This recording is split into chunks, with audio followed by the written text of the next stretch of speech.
آپ نے دیکھا ایک بندہ ہے، ایک جن ہے، وہ نہیں جا رہا، دوسری صورتیں پڑھی ہیں، تیسری پڑھی ہیں، آپ جج کریں گے، اس پر محنت کرنی پڑتی ہے۔ آپ مریض پر پڑھتے ہیں، آپ مریض کو دیکھتے ہیں کہ اس پر نہ فلاں صورت اثر کر رہی ہے، فلاں اس صورت پر، اس لفظوں پر اس کو تکلیف ہو رہی ہے، آپ اس کو تکرار، یہ آپ کو ایکسپیرینس ہے۔ اور اللہ کے نبی صلی اللہ علیہ وسلم نے فرمایا کہ اس دم میں کوئی حرج نہیں جس میں شرک نہ ہو۔ گھر میں آتے ہیں آپ صلی اللہ علیہ وسلم، دیکھتے ہیں کہ عائشہ رضی اللہ عنہ ایک لونڈی کو دم کر رہی ہیں۔ آپ صلی اللہ علیہ وسلم نے فرمایا عائشہ کیا کر رہی ہیں آپ؟ عرض کی یا رسول اللہ صلی اللہ علیہ وسلم اس کو میں دم کر رہی ہوں۔ آپ صلی اللہ علیہ وسلم نے فرمایا ہاں ایک نشانی بتائی ہے، حدیث میں اس کی نشانی ہے، چہرے سے پتہ چلتا ہے اس مرد اور اس عورت کے۔ آپ نے فرمایا اس کو دم کرو، اس کو جن کی نظر ہے، اس کا مطلب جن بھی نظر لگاتا ہے، اس کو دم کرو قرآن سے۔ اب مجھے پوری اجازت ہے قرآن سے جہاں سے چاہوں میں پڑھ کے دم کروں، میرا یقین ہونا چاہیے نا، جنتر منتر پر تو یقین ہے، اب قرآن سے۔ صحابی صلی اللہ علیہ وسلم آ کر عرض کرتے ہیں یا رسول اللہ صلی اللہ علیہ وسلم میں اپنے گاؤں گیا آپ پر ایمان لانے کے بعد، جب میں وہاں گیا تو ایک بندہ انہوں نے زنجیروں سے جکڑا ہوا، باندھا ہوا، میرے پاس آئے، کہنے لگے تو ایک نیا ایمان لے کر آیا ہے، تم یعنی کہ تم ایک نبی آیا ہے جس پر تو ایمان لے کر آیا ہے، تو تیرے پاس کوئی ایسا منتر ہوگا، ہمارے مریض کو دیکھو، یہ اس کو مار، یہ سب کئی بندے پکڑتا ہے، مارتا ہے، سنبھالا نہیں جاتا، ہم نے زنجیروں سے اس کو جکڑا ہوا ہے۔ وہ صحابی نبی صلی اللہ علیہ وسلم کو بتا رہا ہے یہ مسئلہ صحیح حدیث ہے، اس پر ہم نے ہاتھ اس لیے رکھا ہوا ہے ہمیں کچھ نہ کرنا پڑ جائے۔ بس 2 تقریریں کی، کسی کو رلایا کسی کو ہنسایا۔ آج کل تو بھانڈ پن آ گیا ہمارے میں کہ ہم رلاتے بھی ہیں لیکن کم، لیکن ہنساتے زیادہ ہیں، جوکر پن آ گیا ہمارا تقریروں کے اندر۔ اللہ رسول کی بات میں کوئی جوک نہیں ہے، کوئی مذاق نہیں ہے، کوئی کسی کا مذاق نہیں اڑاتا، نہ اللہ نے کسی کا مذاق اڑایا، نہ نبی صلی اللہ علیہ وسلم نے کسی کا مذاق اڑایا۔ وہ صحابی کہتا یا رسول اللہ صلی اللہ علیہ وسلم مجھے تو کچھ یاد نہیں تھا، بس میں نے اس کو جیسے ہی سورہ فاتحہ پڑھ کے دم کیا وہ ٹھیک ہو گیا، اس کی زنجیریں کھل گئی۔ انہوں نے مجھے 100 بکریاں دی۔ یہاں تو یہ نا جی جڑے پیسے لیندے نے انہوں نے دم وچ اثر کوئی نہیں، انہوں نے پیو دیاں ملن، ہاں جی مفتے دلاندے، انہوں نے پیو ملا چھوڑ گیا، ایسا نہیں ہے۔ 100 بکریاں دی ہیں، ٹھیک، یہ اس کے اوپر لے یا نہ لے، وہ لے کر آیا۔ اللہ کے نبی صلی اللہ علیہ وسلم نے فرمایا لوگ تو برا کام کر کے لیتے ہیں، تم نے تو اچھا کام کر کے دیا۔ آپ نے اس کو ٹوکا کہ تم نے دم کیوں کیا؟ آپ نے اسے کہا کہ میں نے تجھے کہا تھا کہ سورہ فاتحہ سے دم کرو؟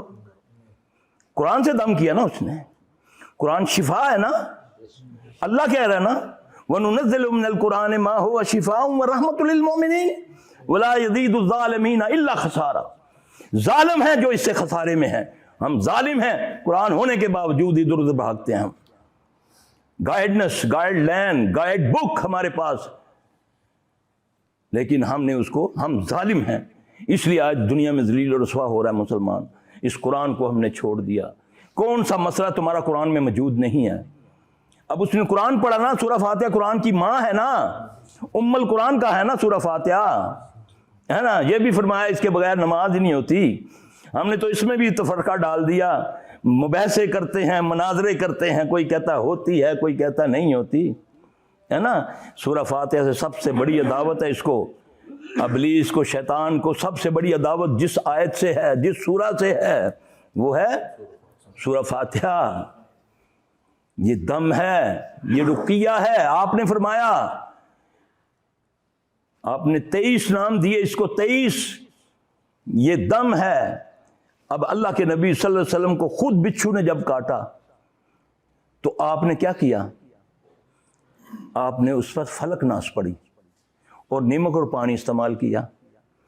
اس کو بھی بچھو نے کاٹا، جو دجانہ رضی اللہ عنہ حدیث ہے، ان کے وہ سردار کو بھی بچھو نے کاٹا، وہاں انہوں نے سورۃ فاتحہ پڑھی۔ یہ اس لیے میں آپ کو بتا رہا ہوں کہ ہمارے پاس نالج ہونا چاہیے۔ فضول جو باتیں کرتے ہیں نا، ایسے ان کا کام ہی صرف تنقید کرنا ہے۔ آج امت رل رہی ہے، کوئی دمانے ڈال رہا ہے، کوئی ناچ رہا ہے، کوئی گا رہا ہے، کوئی ہو کر رہا ہے، ہاں جی۔ ظاہر ہے جو بیمار ہے وہ کچھ بھی کر سکتا ہے، جس کا بیٹا بیمار ہے، جس کی بیٹی بیمار ہے، اللہ نے کہا ہے یہ آزمائش ہے، اولاد آزمائش ہے۔ ہم نے دیکھا ہے عیسائیوں کے پاس لوگ جا کر علاج کروا رہے ہیں، ہندوؤں کے پاس جا کر کر رہے ہیں، سندھ میں جا کر دیکھیں۔ تم نہیں کرو گے تو کدھر جائے گا یہ؟ اس کو دو نا اس کا متبادل فتویٰ تو لگا دیا کہ یہ مشرک ہے، مزار پہ جا کر ناچتا ہے، اس سے پوچھو تو صحیح تیری اذیت کیا ہے، تیرے گھر میں کیا معاملہ ہے، دو نا اس کو اب یہ ہے جو مرضی کر سکتا ہے، کافر کے پاس جائے گا اس کو آرام آئے گا، اس کے پاس کتنی اذیت میں ہے یہ بتا رہا ہے، جو آگ لگ رہی ہے، زیور غائب ہو رہا ہے، سب کچھ ہو رہا ہے نا، جادو ہے نا، توڑو نا اس کا، اب تو اس کو جہاں بھی صد ملے گی یہ جائے گا، کیونکہ اس پر مصیبت آئی ہوئی ہے۔ صحابے صفا والے تو توکل کا ہمارے پاس کدھر ہے؟ ہم 10 روپے کی خاطر تو اللہ بیچ دیتے ہیں، 10 روپے کا فائدہ ہوتا تو اللہ کی قسم کھا لیتے ہیں، جی کہاں سے لائیں گے صحابہ صفا والا تقوی کہ نہیں ہمارا رازق اللہ ہے تو اللہ دے، ٹکے پر تو ہمارا ایمان بکتا ہے۔ تو اس کا متبادل دو نا، ایسے فتوے جھڑتے ہو کہ یہ کام ہے شرک ہے، بدعت ہے، نہ اس کا ڈیفینیشن پتا، نہ کچھ نہ کہاں، ہر چیز کو بدعت، ہر چیز کو شرک، کیونکہ ہلانا لاواں تو بیٹھی لیکاں لاواں، میں کچھ نہ کراں، بس 2 تقریریں کر کے میں ولی بن گیا، تو امت غرق ہو رہی ہے، کوئی تمالیں ڈال رہا ہے، کوئی دھاگے باندھ رہا ہے، کوئی قبروں پہ جھک رہا ہے، ان سے جا کو پوچھو نا ان کو کیا مصیبتیں ہیں، پھر جو ان کو اس مصیبت سے نجات دے گا وہ کہے گا یہی رب ہے میرا۔ سنیں، انسانی نفسیات کو سمجھو، میرے نبی سب کچھ بتا کر گئے ہیں، تم کرو نا گائیڈ، بتاؤ نا لوگوں کو۔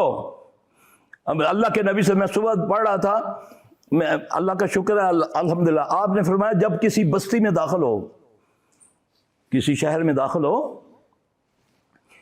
تو یہ دعا پڑھ لیا کرو۔ یقین کریں اللہ کی قسم، میں اللہ کا شکر ہے پڑھتا ہوں، آپ یقین کریں گے کہ اس کا ترجمہ آدمی جب غور کرتا ہے نا پھر اس کو اللہ کی طرف سے کوئی رہنمائی ہوتی ہے، کیونکہ اللہ تعالیٰ فرماتے ہیں نا وَيَهْدِي إِلَيْهِ مَن يُنِيبُ، جو میری طرف رجوع کرتا ہے میں اسے راہ دکھاتا ہوں، ہے نا۔ اب میں آپ کو بتاؤں کہ وہ اس میں اس کا ترجمہ، اللہ کا شکر ہے بہت زندگی میں ہزاروں مرتبہ سفر بہت کیے ہیں، یہ پڑھتا ہوں میں جہاز میں جیسے ہی جہاز نیچے لینڈ کرتا ہے میں ایک دم اس دعا کو، زبانی مجھے یاد نہیں لیکن کیونکہ کبھی کبھی پڑھنی ہوتی ہے، اللہ مجھے توفیق دے۔ آپ یقین کریں اس دعا کو آج میں نے ذہن میں رکھا، میں نے بولا یار یہ کیا لفظ ہیں، اور ہم اتنے منکر لوگ ہیں کہ ہم اس شیطان کا انکار کرتے ہیں۔ یہ نبی صلی اللہ علیہ وسلم جب کسی شہر میں داخل ہوتے نا، آپ نے ہمیں بھی قیامت تک کے لیے حکم دیا کہ تم یہ دعا پڑھا کرو، نہیں پڑھ زبانی یاد لکھ کر جیب میں رکھ لو، اپنے موبائل میں ڈال لو۔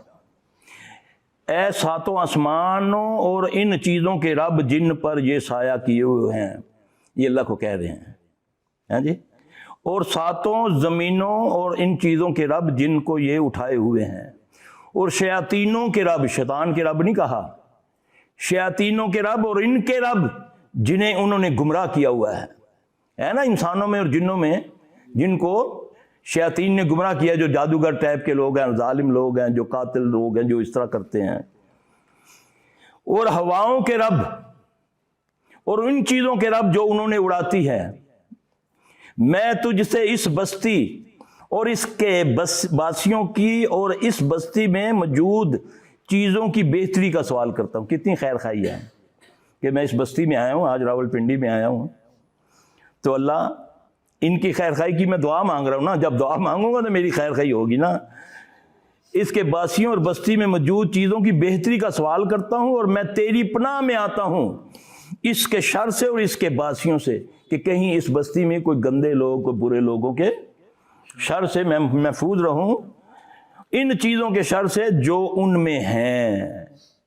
جب آدمی یہ پڑھ لیتا ہے تو اس بستی سے اس کو محبتیں ملتی ہیں، شر سے محفوظ رہتا ہے۔ یہ دعا محمد صلی اللہ علیہ وسلم کی ہے۔ کبھی پڑھائی، کبھی یہ فرقہ واریت میں کبھی یہ سنایا گیا کہ تیرے فرقے میں یہ ہے اور میرے فرقے میں یہ نہیں ہے، یہ تو نبی کی بات ہے، اس پر تو کسی کو اختلاف نہیں ہونا چاہیے، اور مشکل بھی نہیں ہے۔ جب کسی بستی میں اترو اس کو پڑھو، پھر کسی گھر میں جاؤ، 3 بار یہ کہہ دو اعوذ بکلمات اللہ التامات من شر ما خلق، 3 بار کہہ دو، اس شر سے، جنوں انسانوں کے شر سے وہ محفوظ رہے گا۔ یہ تو میرے نبی صلی اللہ علیہ وسلم نے بتایا، تم نے تو امام زامن باندھ لیے، تم نے تو دھاگے باندھ لیے، تعویذ باندھ لیے کہ یہ ہماری حفاظت کرے گا۔ لا إله إلا الله